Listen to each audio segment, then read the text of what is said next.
So welcome everybody. Now we are going to study the proportion chapter from question number 9 on. Question number 9 is the ratio of the copper and zinc in an alloy is 9:8. If the weight of the zinc is 9.6 kg, what is the weight of the copper?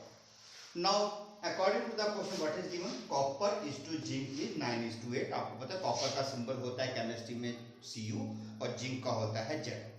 Okay तो Cu is to Zn is equal to 9:8 और उन्होंने साथ में क्या कहा, weight of the zinc is 9.6 kg. Now accord by the law of proportion क्या होगा, this is to this equal to this equal to this. Now copper value दोनों, zinc's value is 9.6, it is 9, it is 8. This 9.6 shifted here, so it become multiply in the numerator. So on calculation, it will come 10.8 kg. Because it is given in the kg, so answer will be also in kg. याद रखना, unit will be same. If that is in the gram, so it will be also in gram. Because for the ratio and the proportion, unit must be same. Understand? Again listen. Copper and zinc ratio is 9:8. Weight of the zinc is 9.6. फिर आपको पता है by law of proportion क्या कहता है, copper is to zinc. अगर 9:8 है तो इसमें कॉपर का वेट अपॉन जिंक का वेट 9/8. तो जिंक का वेट 9.6 था, क्रॉस मल्टीप्लाई करके ऊपर चला गया, 9 into 9.9, 8 1 जा 8, 1.2 जा 1.29 जा 10.8 kg. तो that is the wait of the copper in that alloy. Okay, now question number 10. In the question number 10 they are saying that there is a school in which the ratio of the girls and boys 2:5. Means if there are 2 girls then boys are 5. Okay, now they are saying that number of boys is 225. Again by law of proportion, girls is to boys is such that 2:5. So naturally girls upon boy 2/5. Boys की counting हमें पता थी 225. In place of this भी I had it 225. This 225 cross multiply करके इस 2 के साथ multiply हो. Now 5 45 जा 45 2 जा, तो girls are 90. Now they are asking how many girls are there, so girls are 90. And then they are asking how many students are there. So what is the student? Girls plus boys. So girls are 90, boys are 225. Then they join them. So total number of students in that particular school is 350. Understand? फिर सुन लीजिए, girls boys का ratio दे रखा था, number of boys they रखा था. फिर आपको पता है गर्ल्स बॉयज 2:5 है, इसको हमने फ्रैक्शन में कन्वर्ट किया, गर्ल्स अपॉन बॉयज 2/5. बॉयज की काउंटिंग पता थी इसलिए बी की जगह पे मैंने 225. After that it get cross multiply, तो गर्ल्स की वैल्यू आ गई 90. और गर्ल्स क्या थी, नंबर ऑफ गर्ल्स. तो जी क्या था, नंबर ऑफ गर्ल्स, तो number of girls is 90. Now they are asking how many students are there. तो naturally how many students are there, girls plus boy. Girls are 90, boys are 225. When join them, so it is 315. So in that school, 315 students were there. Okay. Now let us see question number 11. Yes. Please welcome back. Now question number 11.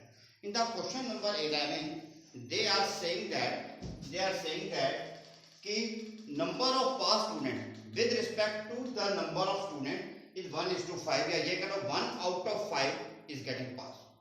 If 5 students are giving an examination, only 1 is getting pass. So ratio is 1:5. Okay. Now they are saying that, please, they are saying that if there are 225 students give the examination, how many will get pass? Okay. Now, so beta they are saying pass out of the student is 1 out of 5, so ratio is 1:5. Now they are saying that number of students is 225. So by law of proportion, what will happen? Pass is to 225 such that 1:5. So pass upon 225, 1/5. This 225 get cross multiply here. 225 into 1/5 after cutting 45. So if 225 students will give the examination, then only 45 students will pass. Understand, please pay attention. Question ये था कि 1 out of 5 is passing, यानी कि 1 out of 5, जैसे आपको test होते हैं कहते हैं ना 8 out of 10, 9 out of 10, तो उसका मतलब क्या होता है, अगर आपको बोलते हैं 8 out of 10, तो इसका मतलब होता है आपकी कॉपी पे मैनुअल में लिखा हुआ है 8/10. या मैडम ने 8/10 लिखा होता है तो मम्मी पूछती है कितने नंबर आए, तो आप बोलते हैं मम्मी आई रिसीव 8/10 बोलते हैं ऐसे। वही बात उन्होंने की, उन्होंने कहा 1 student is passing out of the 5, तो यानी कि 1/5, और 1/5 क्या होता है 1:5। Understand. Now number of student is 225, तो by law of proportion pass is to 225 is equal to या such that 1:5। Now this upon this is equal to this upon this, on cross multiplication passes 45. So there are 45 students will pass if 225 students will give the examination. Right? Now, अब इन्होंने next question जो था question number 12, the last question of the exercise, इन्होंने आपको 4 number के 15, 18, 35, 42 और इन्होंने आपसे पूछा है कि इनके अंदर क्या क्या रेशो बन सकता है। तो सबसे पहले हमारा आपको मैंने बताया था कि पहली हमारी कोशिश क्या होती है, first is to second, third is to fourth, first is to second, third is to fourth. तो मैंने कैलकुलेट किया 3 5 जा 3 6 जा 7 5 जा 7 6 जा, कटिंग करेंगे अगर 3 से 5 6, कटिंग करेंगे 7 से 5 6, तो they are in the ratio. तो मैंने कहा 15:18, 35:40। फिर सिंपल सी बात है, अगर 15:18 रेशो में है तो 18:15 भी रेशो में होगा। अगर मैं आपको बोलता हूं बेटा मेरा और आपकी उम्र का रेशो 1:3 है, तो ऑटोमेटिकली जब आप बोलेंगे तो 3:1 हो जाएगा। फिर मैं कह रहा हूं आपकी उम्र और मेरी उम्र 1:3 है, यानी कि अगर आप 1 साल के मैं 3 साल का हूं, अगर आप 15 साल के तो मैं 45 ईयर्स का हूं। तो जैसे ही मैंने कहा मेरा और आपका रेशो 1:3 है, आप मेरा उल्टा बोलेंगे, आप कहेंगे सर आपका और मेरा 3:1 है, यानी कि अगर आपकी उम्र 3 ईयर है तो हमारी उम्र 1 ईयर है। अंडरस्टैंड। तो इन दिस मैनर कहने का मेरा मतलब है जब रेशो 1/2 होता है तो ऑटोमेटिकली 2/1 हो जाता है। तो नेचुरली क्या होगा, अगर 15/18 को हम 18/15 करेंगे तो नेचुरली 35/42 भी 42/35 बन जाएगा। It's natural process, right. फिर प्रोपोर्शन की एक खासियत जो होती है, जब हमारे पास 4 चीजें होती हैं तो फर्स्ट सेकंड थर्ड फोर्थ तो होता ही है, साथ में first is to third and second is to fourth भी होता है। It is a common and natural phenomena, अभी मैं करके दिखाऊंगा आपके साथ। तो क्या मैंने किया, first is to third, second is to fourth. फिर जब ये हो गया तो इसका उल्टा भी होना चाहिए था, यानी कि 15:35 का मैंने 35:15 कर दिया, 18:42 का मैंने 42:18 कर दिया। अंडरस्टैंड। अभी मैं अगर चाहूं, प्लीज अगर मैं टाइम वेस्ट करना चाहूं तो मैं एक काम और कर सकता हूं। क्या कर सकता हूं, मैं इसको लेफ्ट साइड में कर दूं, इसको राइट साइड में कर दूं, इसको लेफ्ट साइड में कर दूं, इसको राइट साइड में कर दूं, इसको लेफ्ट साइड में कर दूं, इसको राइट साइड में कर दूं, इसको लेफ्ट साइड में कर दूं, इसको राइट साइड में कर दूं। But that is the wastage of time. क्यों? क्योंकि इक्वल टू का मतलब क्या होता है, इक्वल टू का मतलब दोनों बराबर है। जब दोनों बराबर है तो क्या फर्क पड़ता है कौन पहले। प्लीज मेरी बात सुनिए, अगर तो कोई फर्स्ट और सेकंड है तो फर्स्ट वाला कहेगा जी मेरे को मैं पहले हूं, वो बाद में। लेकिन अगर दोनों सेकंड है तो क्या फर्क पड़ता है कौन सा बच्चा पहले आ रहा है, कौन सा बच्चा बाद में आ रहा है। अंडरस्टैंड। तो नेचुरली मैंने 4 लिखी हैं, अगर मैं टाइम वेस्ट करना चाहूं तो इन 4 में मैं इसको पहले इसको बाद में, this earlier this later, this earlier this later, this earlier this later करके 8 लिख सकता हूं। This is a natural property. याद रखना कि ये 4 आइटम्स आर इन प्रोपोर्शन। अगर उनका फर्स्ट सेकंड थर्ड फोर्थ का कॉम्बिनेशन है तो फर्स्ट थर्ड और सेकंड फोर्थ का कॉम्बिनेशन भी बनेगा। एक एग्जांपल लेके मैं आपको बताऊंगा, फिर हम इस एक्सरसाइज को कंक्लूड करेंगे।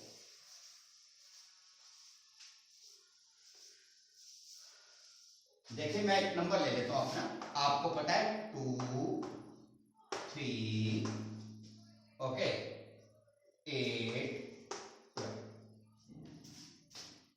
ठीक। अब आपको पता है first upon second, third upon fourth. Cutting करके देखिए, ये तो कट हो नहीं रहा, लेकिन ये कटिंग हो रहा है 4 2 4 2 अपॉन। तो इसका मतलब क्या हुआ, first upon second, third upon fourth चलेगा। अब मैं इसको उल्टा लिखता हूं, second upon first, fourth upon third. ये तो कटिंग हो नहीं रही ऑलरेडी, इसमें कटिंग पॉसिबल थी तो दैट इज 3/2। तो इसका मतलब क्या, अगर कोई रेशो होगा तो उसके अपोजिट या रिवर्स भी रेशो होगा।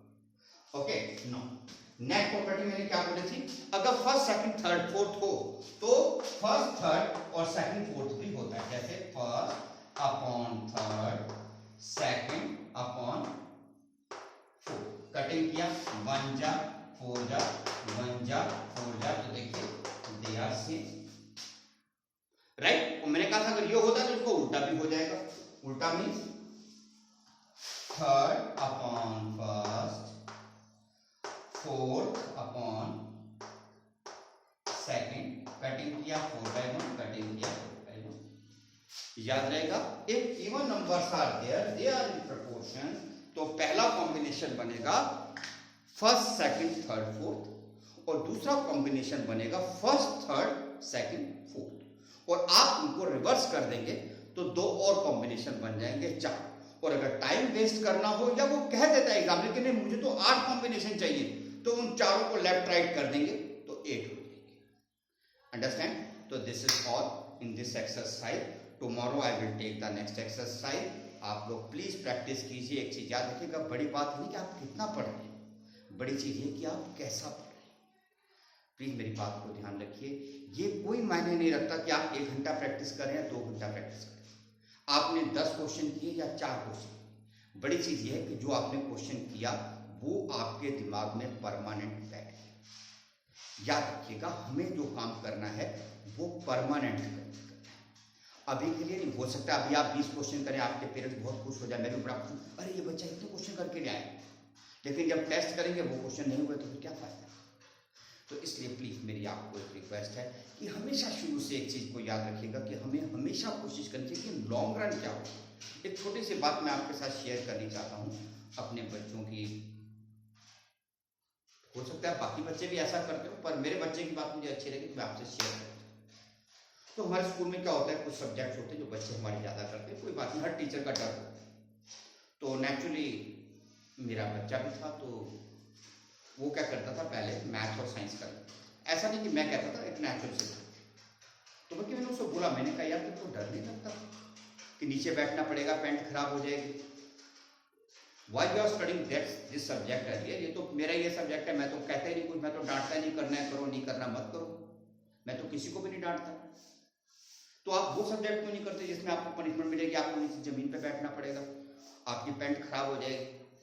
तो मेरे बेटे ने मुझे एक बात कही थी, उसने कहा पापा पेंट खराब हो जाए कोई बात नहीं, जिंदगी खराब हो। तो मीन्स ये कि हमें वो पढ़ना है जो हमारे लिए जरूरी है, हमें वो नहीं पढ़ना है जिससे हमें पनिशमेंट से बचे। तो उस दिन मुझे सचमुच लगा कि यार शायद मैंने अपने बच्चों को कुछ पढ़ा दिया, या मैंने नहीं पढ़ाया, किसी और टीचर से उसे कुछ अच्छी चीज मिल गई होगी किसी और से, या कोई आशीर्वाद कह दो, जो भी कह दो। तो आपने बेटा अपने दिमाग में ये अप्रोच बिठानी है कि बड़ी चीज ये नहीं है कि किस सब्जेक्ट में आपको काम मिला हुआ है, किस सब्जेक्ट में आपको डांट पड़ेगी, किस सब्जेक्ट में अगर आपने नहीं किया तो you will be punished, you will be insulted, you will be given the fine. बड़ी चीज ये है कि कौन सा सब्जेक्ट आपको रिवार्ड देगा, कौन सा सब्जेक्ट आपको लॉन्ग रन में हेल्प करेगा। और उसके लिए जरूरी है कि आप क्वांटिटी नहीं क्वालिटी की ओर ध्यान दें।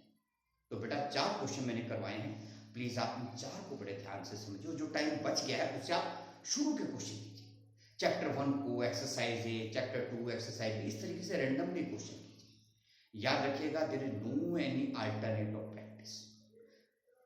Okay, I hope you are listening to me and with due to that hope I am teaching.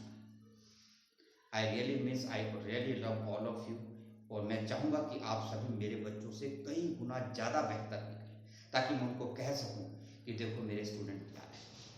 तो उसके लिए जरूरी है कि आप अप्रोच अपनी सही रखिए कि हमें क्वालिटी नहीं क्वांटिटी को ध्यान नहीं, क्वालिटी नहीं क्वांटिटी वाली बात को छोड़ देना है, हमें क्वालिटी देखनी है। क्वालिटी बड़ी बात है लोग क्या कहते हैं, बड़ी बात है कि आप क्या कहते हैं कि मुझे आता है या नहीं।